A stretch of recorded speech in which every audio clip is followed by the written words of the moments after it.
नमस्कार प्यारे बच्चों, आप सभी का स्वागत है आपके YouTube चैनल शारदा क्लासेस पर। आज हम यूपी बोर्ड के क्लास 7 के मैथ के छठे चैप्टर रेखीय समीकरण के अभ्यास 6C के क्वेश्चनों को सॉल्व करेंगे। तो चलिए शुरू करते हैं आज का वीडियो।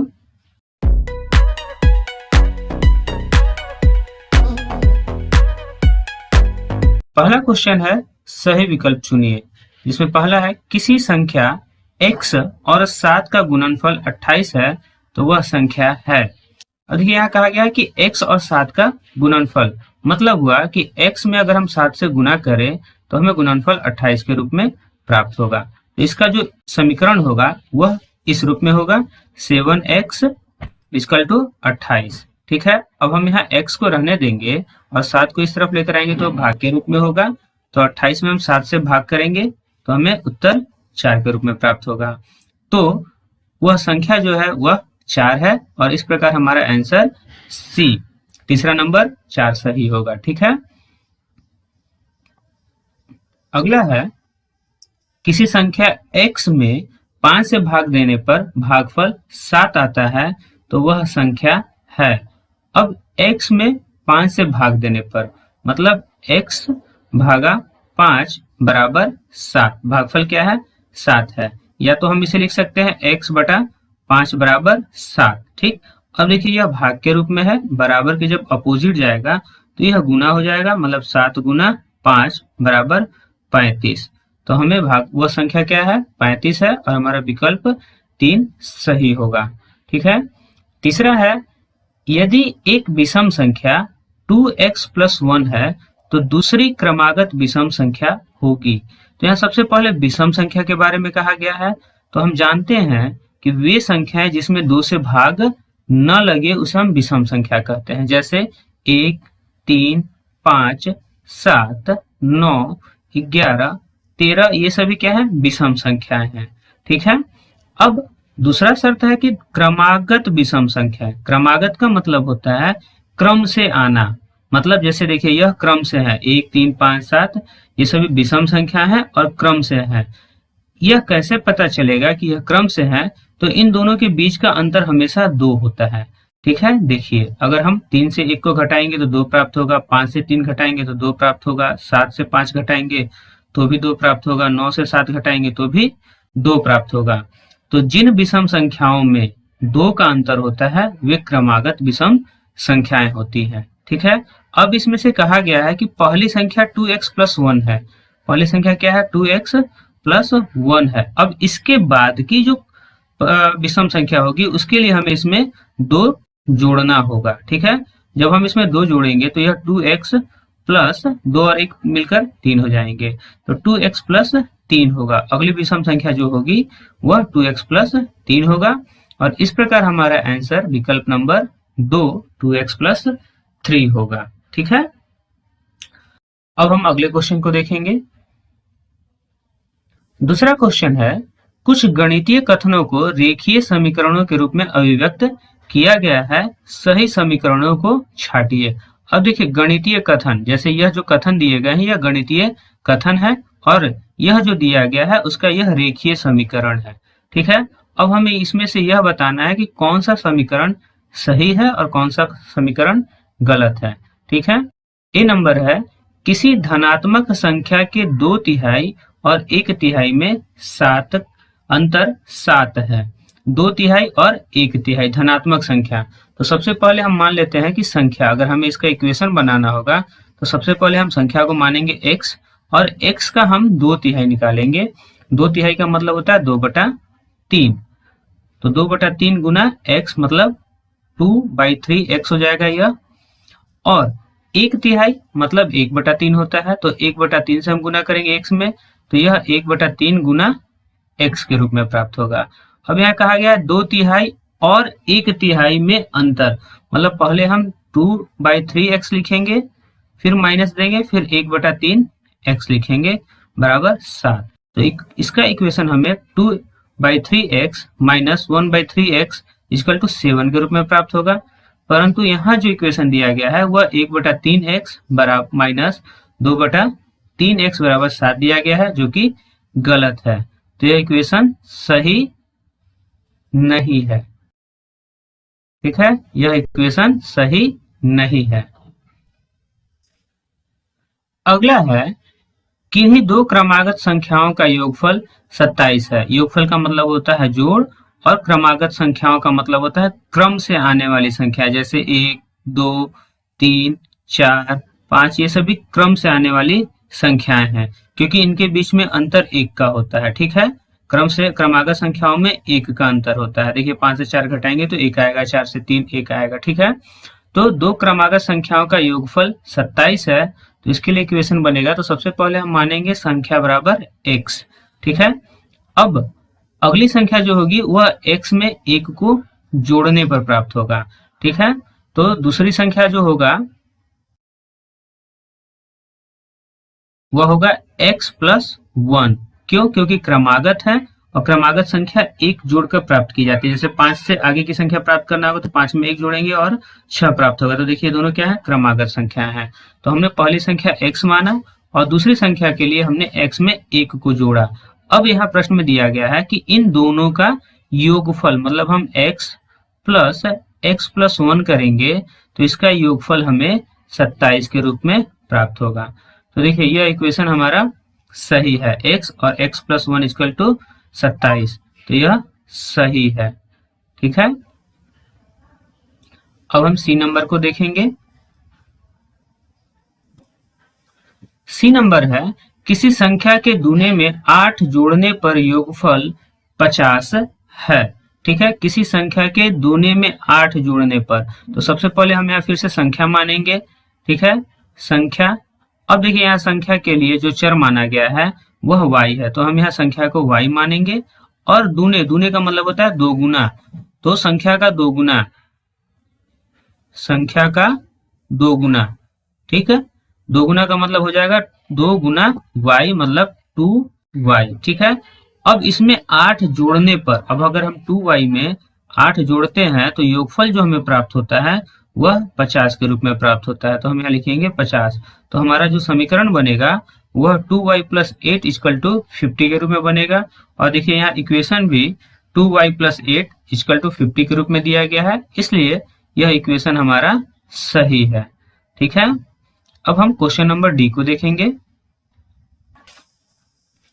डी क्वेश्चन है, किसी संख्या के 2/3 में 17 जोड़ने पर योगफल 19 प्राप्त होता है। ठीक है, अब यहाँ संख्या में हमें क्या करना है, 2/3।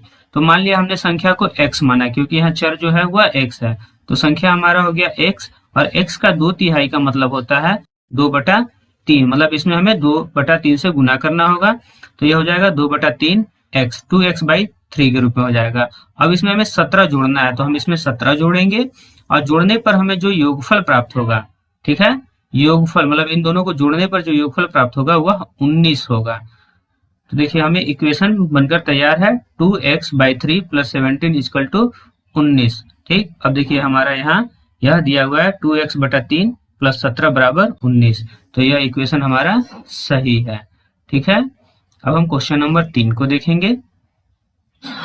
तीसरा प्रश्न है, एक संख्या का 1/2 उसी संख्या के 1/4 से 15 अधिक है, संख्या ज्ञात कीजिए। तो सबसे पहले हम यहाँ संख्या मानेंगे, तो माना कि संख्या बराबर x, हमने संख्या को x मान लिया। अब संख्या का 1/2, तो हम यहाँ लिख सकते हैं, अगर आपको लगे कि लिखना जरूरी है तो लिख सकते हैं संख्या का 1/2, तो x गुना 1/2 मतलब ये हो जाएगा x/2। ठीक है, और उसी संख्या मतलब ये जो संख्या हमने माना है उसी का 1/4 है, तो अब यहाँ हम संख्या का 1/4 निकाल लेते हैं। तो संख्या का 1/4 के लिए हम संख्या में 1/4 से गुना करेंगे, तो ये हो जाएगा x/4। अब 1/2 जो है वो उसी संख्या के 1/4 से 15 अधिक है, तो प्रश्न के अनुसार 1/2 है वह बड़ा है और 1/4 छोटा है, तो हम लिखेंगे x/2 माइनस x/4 बराबर 15। अधिक है मतलब दोनों का अंतर करेंगे। अब हम इसको एलसीएम निकाल लेंगे, तो एलसीएम होगा हमारा 4, 2 से 4 में भाग करेंगे 2 बार में, और 2 का गुना हम 1 में करेंगे तो यह 2x माइनस x बराबर 15। ठीक है, अब 2x में से x जाएगा तो x बचेगा, x बटा 4 बराबर 15।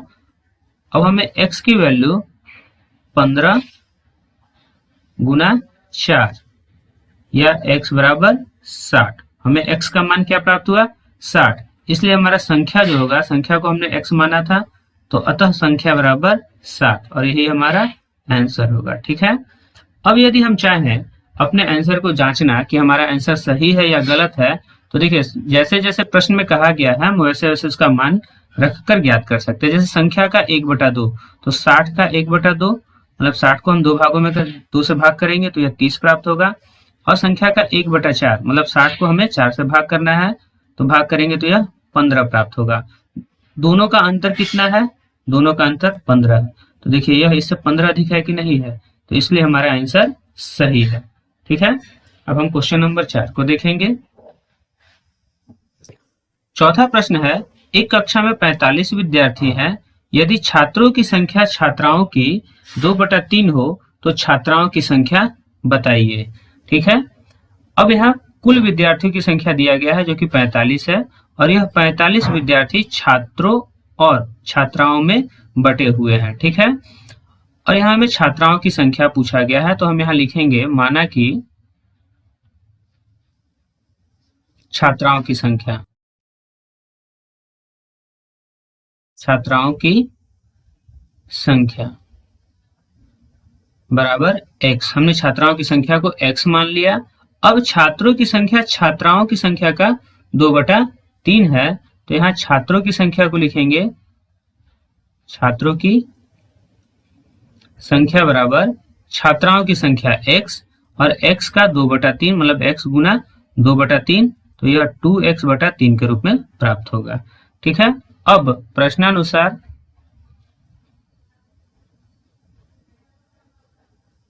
यदि हम छात्राओं की संख्या और छात्रों की संख्या को जोड़ दें तो हमें कुल विद्यार्थी प्राप्त हो जाएंगे, और जो कि 45 है, तो x प्लस 2x/3 बराबर 45 हो जाएगा। ठीक है, अब हम इसे हल करेंगे तो यहाँ एलसीएम लेंगे, एलसीएम हमें 3 होगा, यहाँ कुछ नहीं है तो 1। अब 3 से भाग करेंगे 1 में 3 बार में, और 3 का गुना 1 में करेंगे तो यह 3x प्लस 2x बराबर 45। अब इसे जोड़ेंगे तो यह 5x/3 बराबर 45 के रूप में प्राप्त होगा। ठीक है,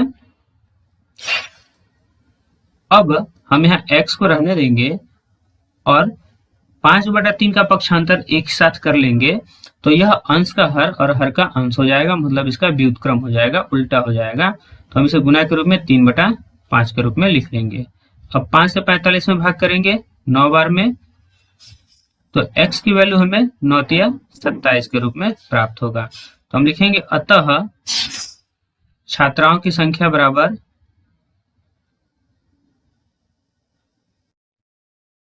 की संख्या बराबर 27। छात्राएं कितने हैं? 27 हैं। अब अगर हमें छात्रों की संख्या ज्ञात करनी हो तो 27 का 2/3। ठीक है, तो देखिए 27 का 2/3, 3 से भाग करेंगे 9 बार में, 9 का गुना 2 में करेंगे तो 18। 18 छात्र हो गए और 27 छात्राएं हैं, दोनों को जोड़ने पर 45 प्राप्त हो रहा है। इसका मतलब हमारा आंसर सही है। ठीक है, अब हम क्वेश्चन नंबर 5 को देखेंगे। पांचवा क्वेश्चन है, एक संख्या के 1/3 भाग में से उसका 1/4 भाग घटाने पर 4 शेष है, संख्या बताइए। अब देखिए संख्या, तो सबसे पहले हम यहाँ संख्या को मानेंगे, माना कि संख्या बराबर x। हमने संख्या को x मान लिया। अब संख्या के 1/3 भाग, तो संख्या का 1/3 भाग क्या होगा? संख्या का 1/3 भाग, इसके लिए हम लिखेंगे x गुना 1/3 बराबर x/3। ठीक है, और उसके 1/4 भाग, तो संख्या का 1/4 भाग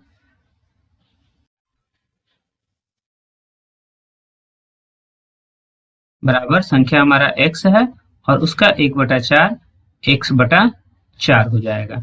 ठीक है, अब 1/3 भाग में से मतलब प्रश्नानुसार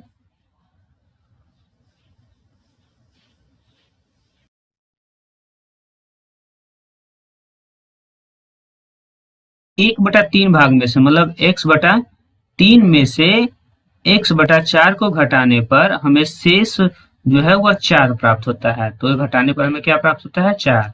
अब हम इसका एलसीएम लेंगे तो यह हो जाएगा 12। 3 से 12 में भाग करेंगे 4 बार और 4 का गुना x में करेंगे तो 4x। 4 से भाग करेंगे 12 में तो 3 बार में भाग लगेगा और 3 का गुना x में करेंगे तो 3x बराबर 4। अब 4x में से 3x को घटाएंगे तो यह x/12 के रूप में प्राप्त होगा बराबर 4। अब हम यहाँ x को रहने देंगे और 12 भाग में है तो यहाँ जाकर यह गुना के रूप में हो जाएगा तो 4 का गुना 12 में होगा और x का मान हमें 12 चौके 48 के रूप में प्राप्त होगा। ठीक है, तो x हमने संख्या माना था तो हम लिखेंगे अतः संख्या बराबर 48। ठीक है, यही हमारा आंसर है।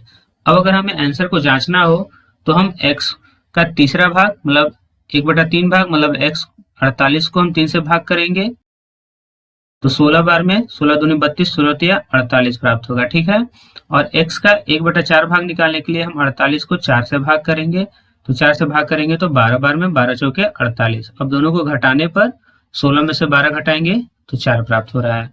तो देखिए हमें अंतर 4 भी प्राप्त हो रहा है, तो ये हमारा आंसर सही है। ठीक है, अब हम क्वेश्चन नंबर 6 को देखेंगे।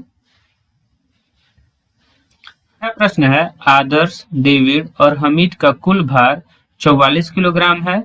यदि डेविड का भार आदर्श के भार से 1.3 किलोग्राम अधिक एवं हमीद के भार से 2.1 किलोग्राम अधिक हो तो तीनों का अलग अलग भार ज्ञात कीजिए। ठीक है, अब हमें यहाँ डेविड, आदर्श और हमीद इन तीनों में से किसी के भार को x मानना होगा। ठीक है, तो देखिए अगर हम डेविड के भार को x मानते हैं तो डेविड का भार आदर्श और हमीद दोनों के भार से अनुपातिक रूप में जुड़ा हुआ है। ठीक है, तो हम यहाँ डेविड के भार को मानेंगे। माना कि डेविड का भार बराबर x किलोग्राम। ठीक है, x kg। ठीक, अब देखिए डेविड से हम आदर्श के भार को भी ज्ञात कर सकते हैं और डेविड से हमीद के भी भार को ज्ञात कर सकते हैं, इसलिए हमने डेविड का भार x माना है। ठीक है, अब हम यहाँ आदर्श का भार निकालेंगे। आदर्श का भार डेविड का भार आदर्श के भार से 1.3 किलोग्राम अधिक है, मतलब आदर्श का भार कम है और डेविड का भार अधिक है। ठीक है, तो अगर डेविड के भार में से हम 1.3 किलोग्राम कम कर दें तो हमें आदर्श का भार ज्ञात हो जाएगा। ठीक है, अब इसी तरह हमीद का भार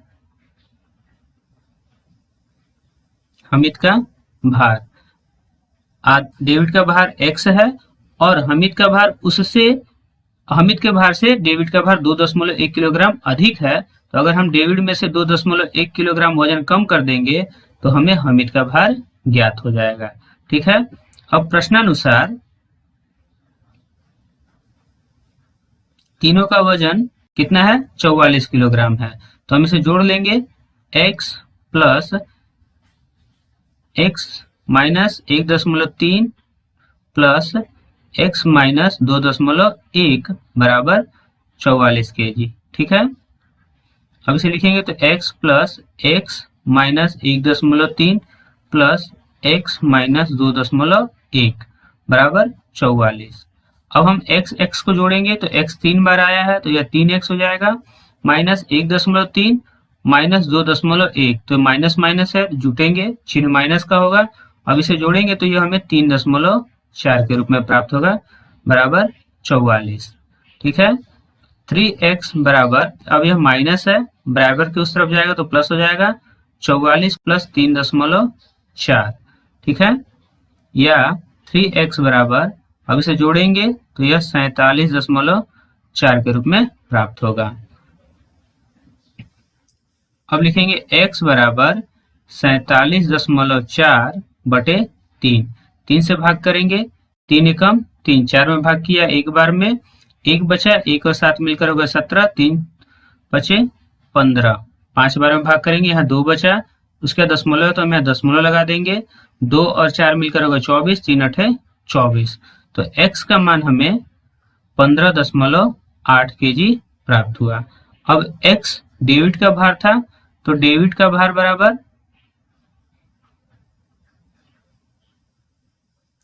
15.8 किलोग्राम। ठीक है, आदर्श का भार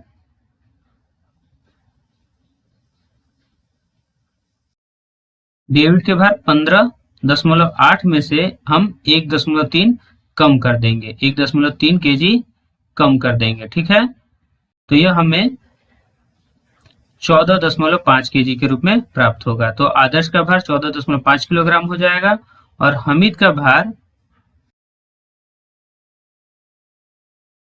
15.8 माइनस 2.1 kg। ठीक है, अब इसे जब घटाएंगे तो 8 में से 1 गया 7, 5 में से 2 गया 3, 13.7 kg। ठीक, तो इस प्रकार तीनों का अलग अलग भार ज्ञात हो गया। अब हम क्वेश्चन नंबर 7 को देखेंगे। 7वां प्रश्न है, 2 अंकों की एक संख्या के अंकों का योगफल 4 है। यदि दहाई के अंक से इकाई का अंक घटा दिया जाए तो शेष 2 है, संख्या ज्ञात कीजिए। देखिए यहाँ 2 अंकों की संख्या है, 2 अंकों की संख्या मतलब मान लिया कि उसमें, जैसे मान लिया हमने संख्या 35, तो ये 2 अंकों की संख्या है, इसमें एक अंक है इकाई का और एक अंक है दहाई का। ठीक है, तो ये 2 अंकों की संख्या है। अब इसमें कहा गया है कि दहाई के अंक से इकाई का अंक घटा दिया जाए तो शेष 2 बचता है, मतलब दहाई के अंक से अगर हम इकाई के अंक को घटाएंगे तो शेष 2 बचता है। इसका मतलब यह हुआ कि दहाई का अंक बड़ा है और इकाई का अंक छोटा है और दोनों में 2 का अंतर है। तो हम सबसे पहले मानेंगे, माना कि इकाई का अंक बराबर x। ठीक है, तो दहाई का अंक हो जाएगा, दहाई का अंक हो जाएगा, अब देखिए इकाई के अंक और दहाई के अंक का अंतर 2 है, दहाई से अगर हम इकाई को घटाते हैं तो शेष हमें 2 प्राप्त होता है। इसका मतलब यह हुआ कि यदि हम इकाई के अंक में 2 को जोड़ दें तो हमें दहाई का अंक प्राप्त हो जाएगा। ठीक है, तो हमें 2 अंकों की संख्या में इकाई अंक और दहाई अंक दोनों प्राप्त हो गया। अब प्रश्न में कहा गया कि 2 अंकों की एक संख्या के अंकों का योगफल, अंकों का योगफल मतलब इकाई और दहाई के स्थान के अंकों को जोड़ दें तो योगफल हमें 4 के रूप में प्राप्त होगा। तो प्रश्नानुसार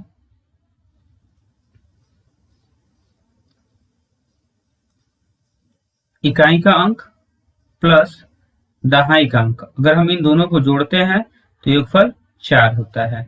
ठीक है, तो इसे हम x प्लस 2 के रूप में लिख सकते हैं बराबर 4। ठीक है, अब हम ये दोनों 2 को जोड़ेंगे, दोनों x को जोड़ेंगे तो यह 2x प्लस 2 बराबर 4 के रूप में होगा। ठीक है, अब यह 2x बराबर 4 माइनस 2 या 2x बराबर 4 में से 2 गया 2 बचेगा और x बराबर हो जाएगा 2/2 मतलब 1, x का मान 1 आ गया। तो अतः इकाई अंक को हमने x माना था तो इकाई अंक हो गया हमारा 1 और दहाई अंक बराबर x प्लस 2 है, x प्लस 2 है तो 1 में 2 जोड़ेंगे तो 3 प्राप्त होगा। ठीक है, तो दहाई का अंक हमें 3 प्राप्त हो गया। अब हम यहाँ संख्या ज्ञात करेंगे तो संख्या बराबर हो जाएगा दहाई के स्थान पर 3 और इकाई के स्थान पर 1, तो संख्या बराबर 31, ये हमारा आंसर होगा। ठीक है, अब हम क्वेश्चन नंबर 8 को देखेंगे।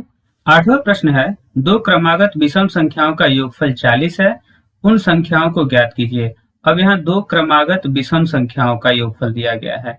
ठीक है, तो सबसे पहले हम मानेंगे, माना कि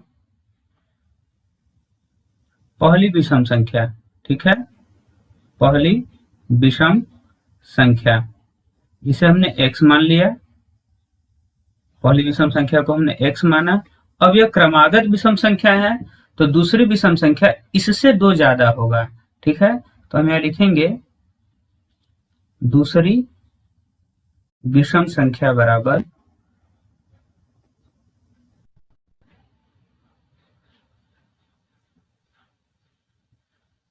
x प्लस 2, क्योंकि क्रमागत विषम संख्या में मैंने अभी बताया कि दो दो का अंतर होता है। ठीक है, अब इन दोनों का योगफल, मतलब इन दोनों का योगफल, तो प्रश्न से x प्लस 2 बराबर 40, दोनों का योगफल क्या है, 40 है। ठीक है, अब जब इसे हल करेंगे तो यह 2x प्लस 2 बराबर 40 होगा, प्लस 2 बराबर के उस तरफ जाएगा तो माइनस 2 हो जाएगा, तो 2x बराबर 40 माइनस 2 या 2x बराबर 38। अब हम यहाँ x को रहने देंगे और 2 जो है गुना के रूप में है, बराबर के इस तरफ जाएगा तो भाग के रूप में हो जाएगा, तो 38/2। अब 2 से 38 को भाग करेंगे 19 बार में, तो x का मान आ जाएगा 19। अब x के रूप में हमने पहली विषम संख्या को माना था, तो हम लिखेंगे अतः पहली विषम संख्या x है, तो वो हो जाएगा 19, और दूसरी विषम संख्या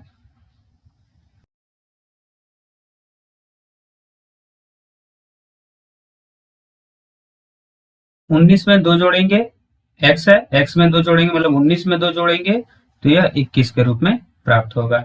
ठीक है, इस प्रकार हमें उन संख्याओं को ज्ञात करने के लिए पूछा गया था, तो वे दोनों संख्याएं हमारे हैं 19 और 21।